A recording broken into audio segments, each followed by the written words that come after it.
Labis ang pagkinig ni unang ginang Lizetta Nasmad sa lumalabas na balitang pinakikilos na umano ng Korte Suprema ang pag-aresto kay Kuting Jr. Sa gitna ng kontrobersya, tila naghahanda na si Vice Presidente Inday Sara para sa posibleng pagupo bilang bagong leader ng bansa. Ayon sa mga ulat, ang kautusan ng Korte Suprema ay nagugat sa mga kasong isinampa laban kay Kuting Jr. na nagugat sa mga aligasyon ng katiwalian at maling pamamahala, gaya na lamang ng pagkakarelate nito sa mga grupo ng sindikato at nagpagtutulak ng illegal na droga.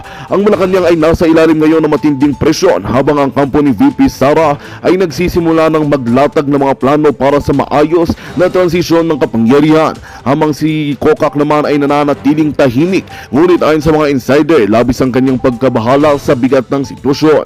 Habang tumitindi ang tensyon sa gobyerno, nananawagan ng publiko ng malinaw na pahayag mula sa Malacanang.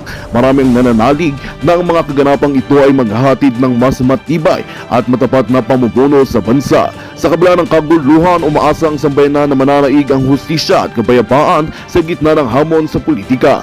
At yun nga ang balitang ating pagkakatutukan. Ngunit bagong lahat, siguraduhin mag-subscribe at i-hit ang notification bell para sa patuloy na pagtutok sa mga silip ng bagong balita sa tunay na boses ng masa.